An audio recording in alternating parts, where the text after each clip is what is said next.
Salut les amis, 60e jour de voyage au Pérou.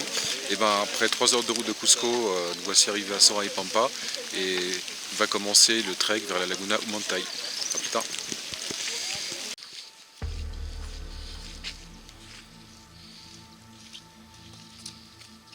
Il y a de beaux endroits au Pérou, des lieux inimaginables qui éblouissent par leur beauté.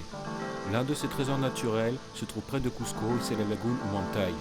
Avec ses eaux turquoises entourées d'imposants sommets et de montagnes, cette lagune est devenue une destination importante pour des milliers de touristes et d'amateurs de randonnée.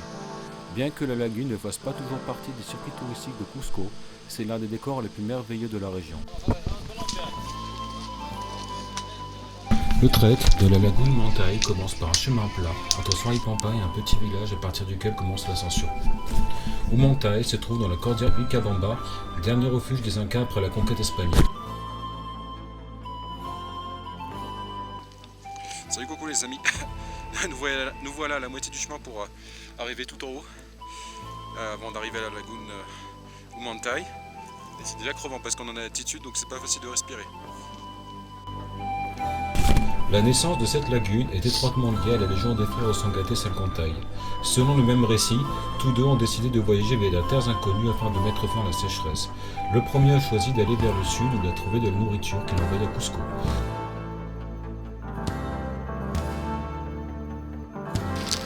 Salut coucou les amis, nous voilà tout en haut à la lagune Humantay. De son côté, Salcantay s'est dirigé vers le nord et, comme son frère, a trouvé des provisions, mais aussi autre chose, J'espère que l'amour. vous appréciez la vue qui est magnifique. Cependant, la romance entre Salcantay et la déesse Veronica n'a pas eu une fin heureuse, puisque des Apu, les dieux, ont dû retourner à Cusco pour que ses habitants ne manquent pas d'eau. Salut les amis, la visite de la lagune est terminée, maintenant c'est la descente.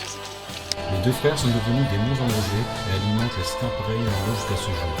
Mais la tristesse de Salcantay était si grande que la lagune Humantay naît de ses larmes et on pense que ses couleurs captivantes sont le reflet de l'authenticité de ses sentiments.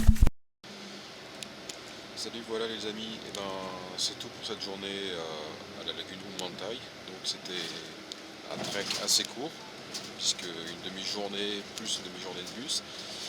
Mais c'était assez intense parce que ça montait bien.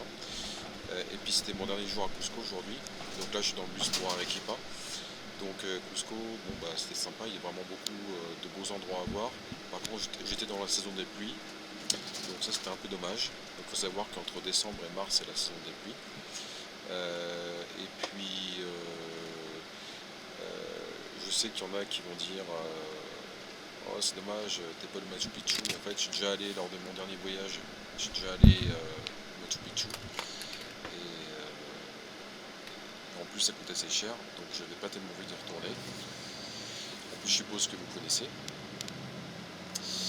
Donc, et puis j'avais prévu aussi de faire un trek de 4 jours au Toquequirao, mais à cause de la saison des pluies, puis à cause du fait que je vais faire des économies, je ne l'ai pas fait.